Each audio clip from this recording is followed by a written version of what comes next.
Nous sommes toujours le dimanche 24 août 2025. Alors, nous continuons avec cette deuxième vidéo de l'enregistrement sur Apocalypse chapitre 12, versets 1 à 6.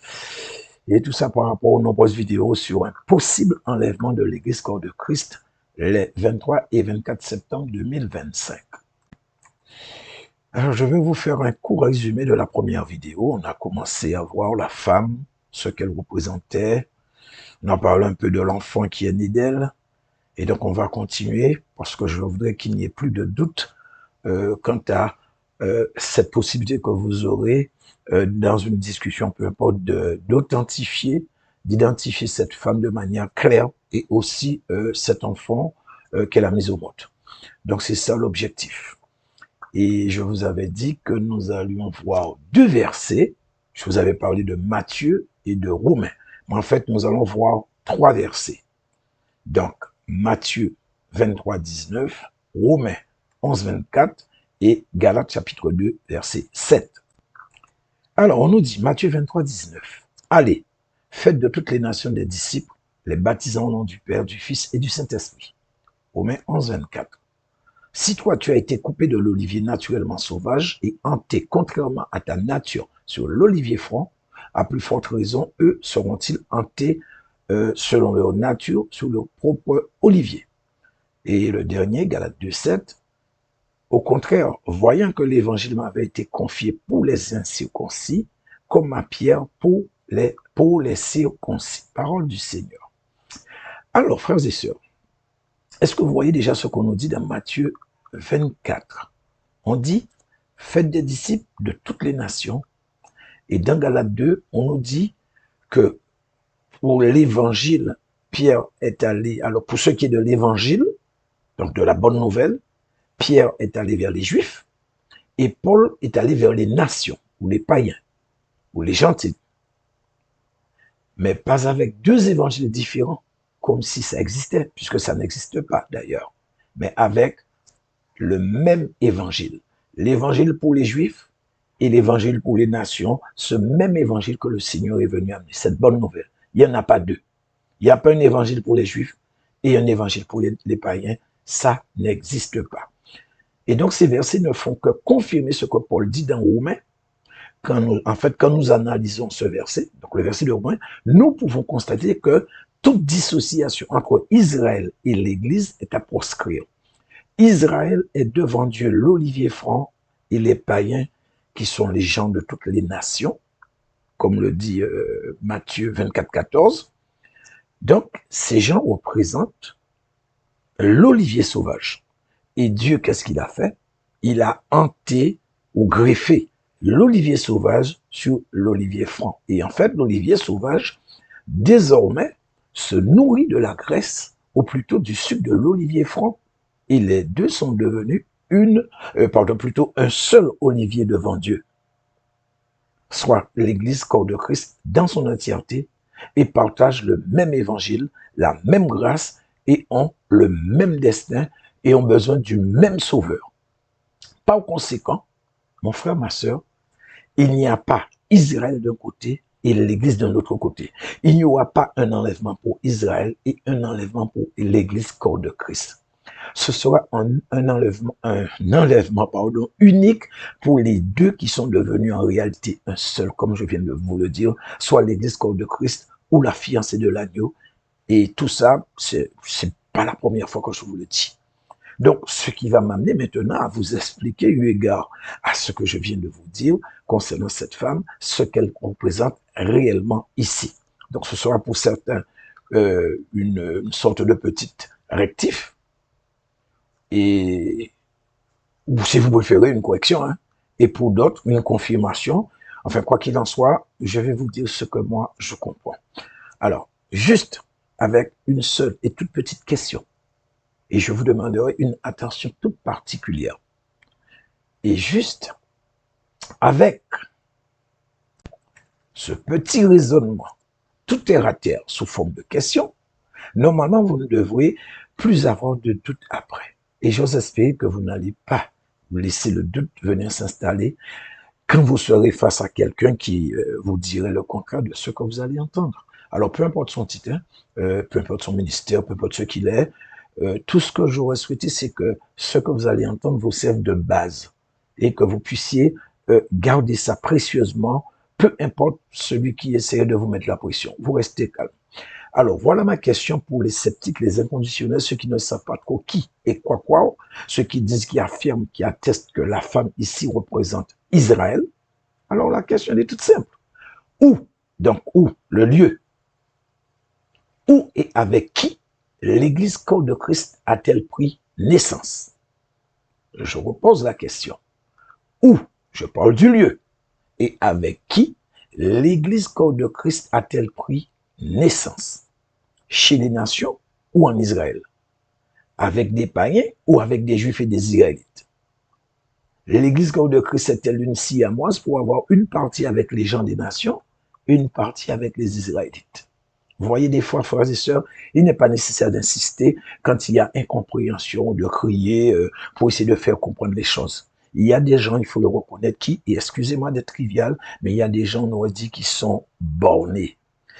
En fait, c'est comme s'ils étaient mandatés ou envoyés pour causer des dissensions, des troubles dans l'Église corps de Christ. Et souvent, s'attaquer avec leur venin, mais des fois, c'est bien dirigé. Hein. Souvent, ils s'attaquent aux esprits faibles. Donc, les simples d'esprit sont leurs proies favoris. Et bon, s'ils peuvent faire un peu plus de dégâts, ils vont le faire. Et le problème, c'est qu'ils ne veulent pas faire d'efforts pour comprendre quoi que ce soit. Et même comme j'ai eu à le dire, certainement vous m'avez entendu, si vous me suivez depuis un certain temps, ces gens, ils font des efforts pour ne pas comprendre. Et sans compter parmi eux, il y en a qui veulent défendre leur pasteur ou leader de manière inconditionnelle.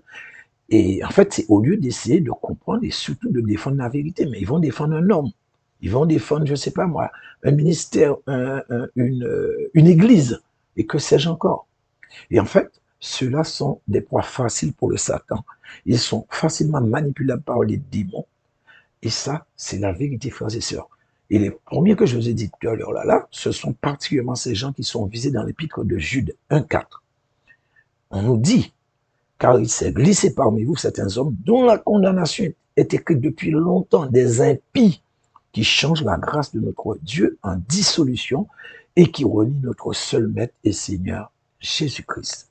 Donc, mon frère, ma sœur, désolé si j'ai choqué certains parmi vous par rapport à l'expression que j'ai utilisée tout à l'heure là, hein, mais je dois m'arrêter sur ceux qui veulent comprendre, ceux qui veulent avancer, pas sur ceux qui sont déjà condamnés et qui se sont infiltrés dans l'Église pour mettre du désordre et détruire l'œuvre que certains serviteurs essaient de faire de bon cœur. Bon, même si ils pourraient se tromper sous certaines doctrines, dès lors qu'ils ne le font pas volontairement pour perdre les âmes que le Seigneur a gagnées à la croix. Donc, pour moi, c'est ce qui est important et pour moi, c'est ce qui est la réalité. La vraie réalité, la vraie réalité, pardon, elle est là, frères et sœurs. Donc, il ne faut pas avoir peur d'appeler un chat un chat. Et pour appuyer ce que je vous dis, je vais ouvrir une parenthèse. Regardez ce qui se passe en RDC en ce moment. Donc, République démocratique du Congo, avec le cas du pasteur Marcello Tunasi. Alors, attention, hein, je ne suis pas là pour ni l'incriminer, ni pour le mépriser ou quoi. Non, non. Je veux juste ouvrir un petit peu votre intelligence pour que vous... Enfin, ouvrir votre intelligence. Essayer de vous faire comprendre par rapport à ce que je suis en train de vous enseigner à ce moment. Alors, il y a des inconditionnels qui ne veulent rien entendre, rien voir, rien comprendre. C'est ça, ce sont des conditionnels, pardon, plutôt des inconditionnels, vaille que vaille, du pasteur Marcello Tunasi. Souvenez-vous, je vous ai fait un enseignement, alors je crois qu'il y a peut-être environ 3 mois, qui s'intitule, bon, c'est toujours sur le site, enfin, mon site, ma chaîne YouTube, pardon. Alors, son titre, c'est La Bible parle-t-elle de la franc-maçonnerie? Et je vous avais mis 2 captures d'écran en image de couverture. Donc, avec la photo de Marcello Tunasi. Et dans une capture d'écran, il avait son mouchoir qui était plié et qui formait 3 pointes vers le haut. Et en fait, ça formait un triangle avec 3 pointes vers le haut.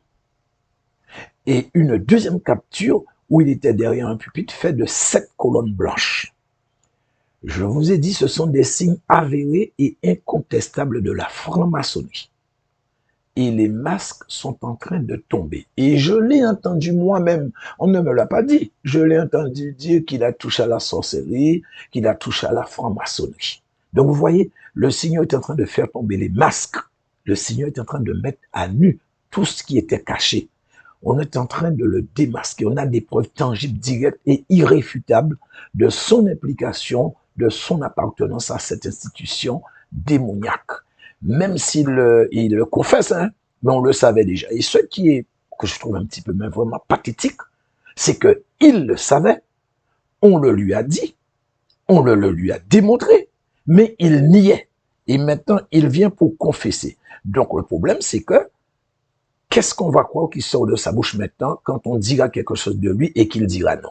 On ne pourra pas croire. Et c'est là le problème. Regardez le nombre de fois que le Seigneur lui a demandé de se repentir. Mais le problème, c'est qu'il ne veut rien entendre. Et même qu'il est devenu grossier, ça m'a paru un petit peu bizarre. Mais non seulement ça, grossier, vulgaire, et en train de maudire des gens au lieu de se repentir. Alors, frères et sœurs, excusez-moi, mais quand un pasteur ose maudire des gens ouvertement, je me demande si le Saint-Esprit est encore dans ce pasteur. Parce qu'un pasteur, c'est quelqu'un, chaque personne a un cœur. Chaque ministère, il y a un cœur bien particulier. Et pour le ministère pastoral, il faut un cœur de compassion. De plus, c'est le nom de son église. Pardon. La compassion, c'est le nom de son église. Alors moi, je pense qu'il a dû certainement oublier le nom et la signification du nom de son église. En tout cas, peu importe ce que ces défenseurs pourraient dire, ces détracteurs pourraient dire, ces inconditionnels pourraient dire, le temps est venu pour le nettoyage dans l'église corps de Christ. Et pour lui, c'est clair, il a changé complètement. C'est comme si, pour moi, désormais, il était habité par les ténèbres. Les ténèbres. C'est dommage et en même temps, c'est quand même assez triste d'arriver jusque-là. Et moi, ce qui me fait encore le plus de mal dans tout ça, c'est tous ces gens qui le suivent comme des moutons. C'est triste. Et donc, ce que je prends de tout ça, certainement, et je vais dire, c'est sûr à 100%, l'Église entière est sous la puissance des ténèbres. Et donc, je parle de son Église. Donc, ces gens qui sont là sont sous la puissance des ténèbres et ont été aveuglés par le pouvoir et la puissance qui se cache derrière cette institution qui est la franc-maçonnerie. Et en fait, il a fait allégeance à cette institution. Donc, par conséquent, il sera difficile à certains dans son église de voir et de comprendre si on ne prie pas pour cette église. Donc, frères et sœurs, tout ce que nous devons faire, c'est de prier pour cette église. Et je referme la parenthèse. Et donc, je vais revenir sur ce que je disais. Donc, nous devons toujours nous poser des bonnes questions. Parce que tout doit reposer sur les fondements bibliques et non sur une interprétation sans fondement ou une interprétation théologique sous prétexte que j'ai un master en théologie, j'ai un doctorat en théologie. Frères et sœurs, comprenez ça? Sachez, je pense que vous le savez aussi bien que moi, la Bible répond à la Bible. Et donc, je reviens sur mon sujet et je vais me répondre suite aux questions que j'ai posées, à savoir où et avec qui l'Église corps de Christ a pris naissance. Ceci, même si vous connaissez déjà la réponse, hein, ou les réponses. Alors, l'Église a pris naissance avec les disciples du Seigneur et c'était en Israël, pas en Europe, pas au Vatican. Et les premiers disciples qui ont bâti l'Église, est-ce que ces gens étaient des gens des nations ou des Juifs? Pierre, Jacques, Matthieu, Paul, etc. Est-ce que c'était des gens des nations ou c'était des Juifs? Est-ce que c'était des païens? Eh bien, vous le savez aussi bien que moi. C'était des Juifs. C'était des Israélites. Et donc, moi, ce que je vous conseille, c'est d'arrêter de regarder aux dénominations que vous connaissez déjà. Parce que ça ne vient pas du Seigneur et ça ne vient pas non plus de ses disciples. Vous voyez, quand nous lisons les épîtres qui a été envoyées aux différentes églises, donc les lettres de Paul, de tous les apôtres, qu'on appelle aussi épîtres, nous avons des épîtres qui sont adressées ou envoyées avec le nom de certaines églises par rapport à leur lieu d'implantation, donc leur lieu géographique. C'est tout. Il n'y a aucune lettre d'un apôtre qui dit à l'église méthodiste de telle contrée, ou encore à l'église baptiste de telle autre contrée. Mon frère, ma soeur, ça n'existait pas à cette époque. Et c'est là que le problème réside et la confusion en ce moment. Nous avons des dénominations, des branches en veux-tu, en voilà. Et de plus, dans les premières assemblées, ils se réunissaient tous ensemble. Donc il y avait les juifs, les israélites, les non-juifs, tout, ils formaient un seul. Nulle part on ne nous mentionne l'assemblée des israélites et celle des non-juifs ou des gens des nations. Ça n'existe pas non plus. Et donc, avec les persécutions, ils ont été dispersés un peu partout, ce qui a permis à l'évangile d'être répandu sur toute la terre. Et pour revenir sur toutes ces dénominations que j'ai commencé à vous parler à l'instant là, en fait, ça vient de l'époque des... en fait, non, ça ne vient pas plutôt de l'époque des premiers apôtres, des premiers disciples du Seigneur. Ça vient des réformistes. Ce sont ceux de là. Alors, vous connaissez Martin Luther, c'est lui qui est à la tête de la réforme. Depuis, c'est à cette époque-là. Donc, c'est en 1517, il y a eu un schisme entre l'Église catholique romaine et donc qui a donné naissance à une branche. Ce serait plutôt, pas branche, je voulais dire, plutôt un courant. Et c'est le courant réformiste.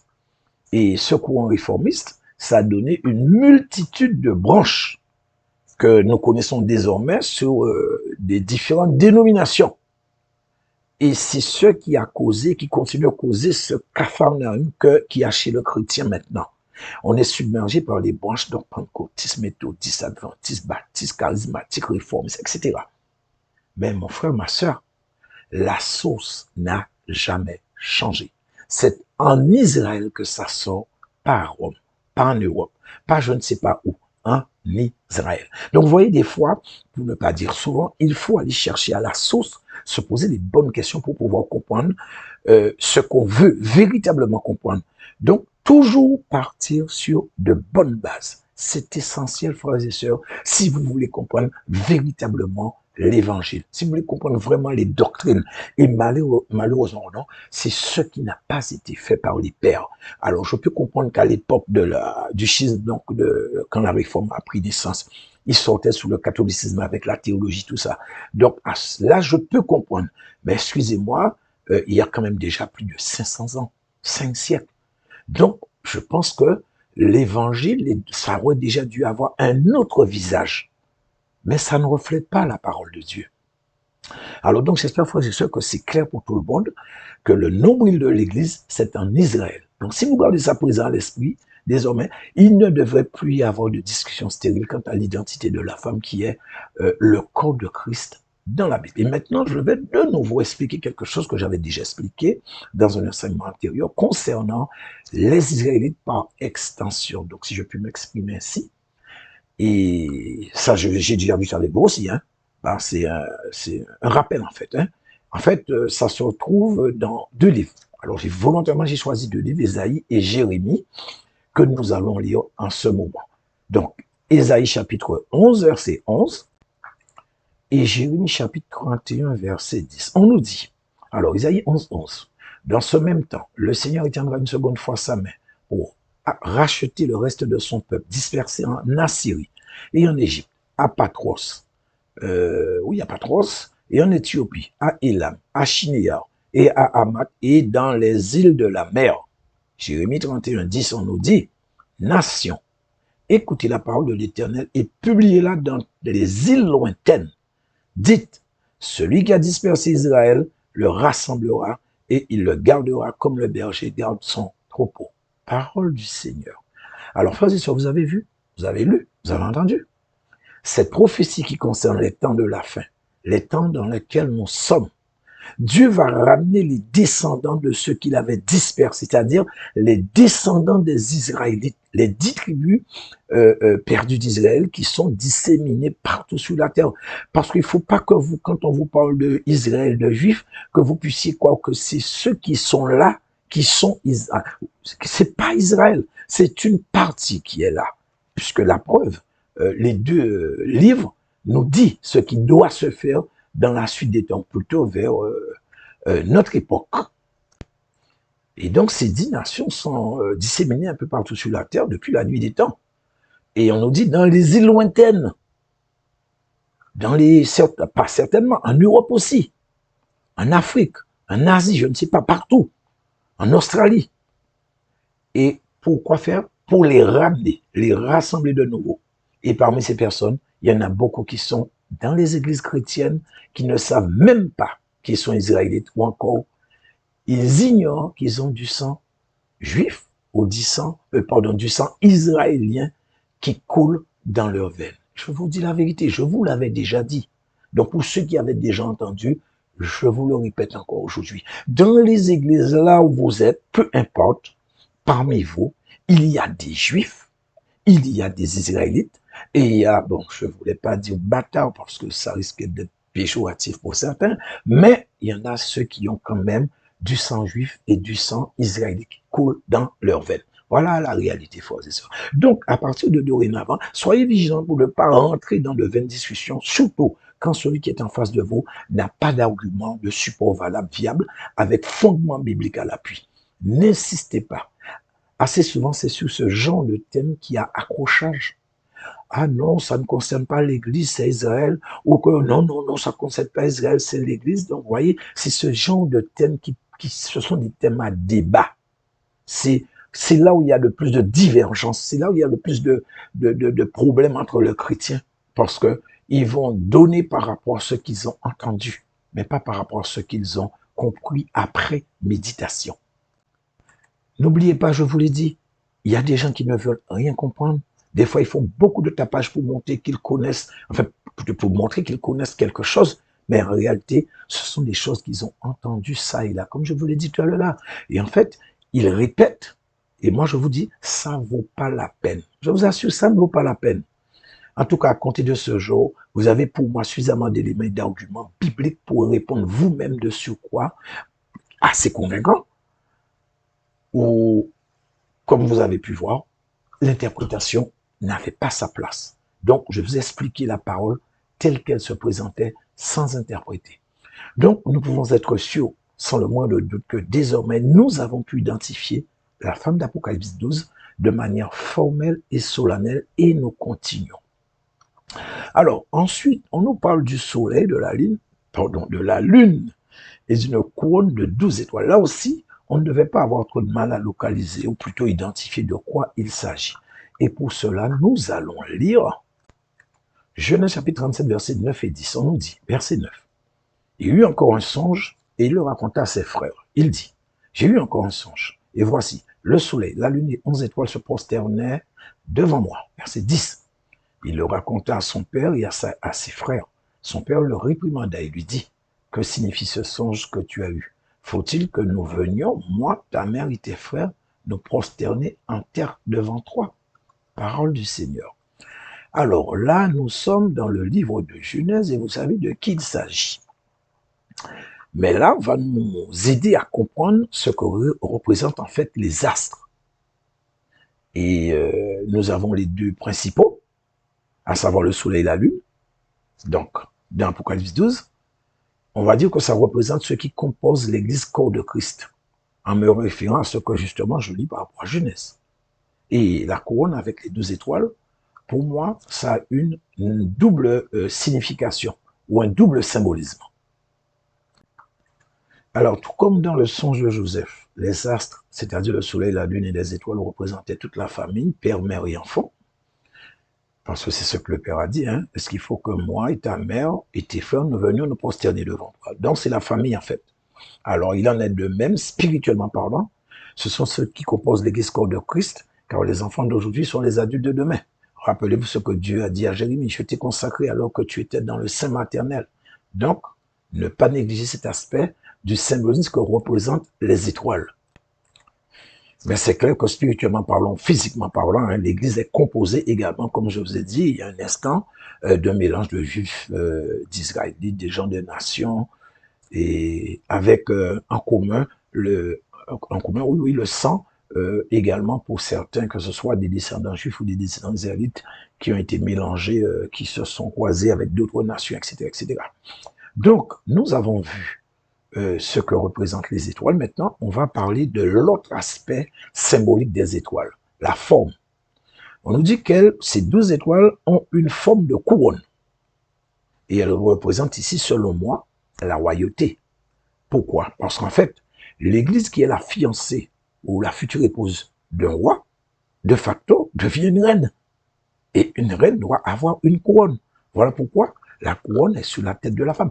Il peut y avoir encore une autre explication. Forcément, il y en a d'autres. Mais moi, je parle par rapport à ce que je suis en train de traiter maintenant. Alors, par contre, je vais vous demander de ne pas nuancer mes propos par rapport à ce que je viens de dire. Là, je parle de l'Église corps de Christ et non ce dogme qui veut que Marie, la mère du Seigneur, soit la reine des cieux ou je ne sais trop quoi. C'est, et cela restera pour moi vaille que vaille, qu'un dogme qui n'a aucun fondement biblique. Point trait. Je ne discute pas là-dessus. J'ai donné ma position. Alors, ensuite, on nous dit que la femme était enceinte. Et au verset 5, elle enfanta un fils et que son fils a été enlevé vers le trône de Dieu. Mais on verra ça juste après le dragon rouge, car c'est là la partie principale du message. Et donc, je préfère vous l'expliquer plutôt, plus ou moins en dernier lieu. Voilà. Et donc, justement, nous allons parler du dragon, le dragon rouge. Alors, c'est selon moi une représentation symbolique du Satan. Mais en fait, cela représente ou est composé de la papauté qui est la bête à 7 têtes de l'Apocalypse 17, on l'avait déjà vu, de l'Église catholique romaine qui est la prostituée d'Apocalypse 17, et qui selon moi a un autre rôle, donc c'est celui d'épouse du Satan, parce qu'en fait, Christ a une épouse, le Satan aussi, il veut une épouse, il a une épouse, car c'est un coupure, c'est ce que la Bible dit. Et un dernier, les 10 cornes qui représentent les 10 rois qui ont composé 10 orteils de la statue du roi de Babylone, Nebuchadnezzar, que nous avons vu dans le livre de Daniel. Ça aussi, je l'ai déjà expliqué. Donc, toutes ces choses-là, ça, ce sont des choses que vous connaissez sur le bout des doigts. Bien, alors nous avons déjà identifié une bonne partie. Nous allons voir maintenant pour l'enfant mâle. Et comme je viens de vous dire, c'est cet enfant qui est concerné par le titre de mon message. Donc, il nous faut l'identifier bibliquement. Alors, comment le faire? Pour moi, c'est pas très compliqué. Il suffit juste de continuer à mettre chaque symbole à sa place. Donc, si la femme qui représente l'Église corps de Christ et qui est composée d'une multitude de personnes disséminées sur toute la terre, donc soit tous ceux qui ont accepté Christ comme leur sauveur sauveur et Seigneur, et qui représente donc sauveur, parce que la plupart, ils n'ont pas accepté comme Seigneur. Donc, on va dire comme sauveur, et qui représente symboliquement cette femme, alors cet enfant mâle est également symbolique aussi, et représente forcément une multitude de personnes. Alors maintenant, qui sont ces personnes? Et c'est ce que nous allons voir maintenant, mais ce sera pour la prochaine vidéo. Donc, soyez bénis. Ceux qui veulent partager, partagez. Donc, ceux qui veulent partager, ceux qui veulent mettre un pouce en l'air, ceux qui veulent s'abonner, faites voilà. Et bon, puis à bientôt pour la 3e vidéo. J'espère que d'ici demain, je pourrai poster. Je pense que certainement, il y aura plus qu'une autre dernière. J'avais dit 3, mais certainement, ça va faire 4 vidéos. Mais je sais pas, je verrai. Ok, à bientôt.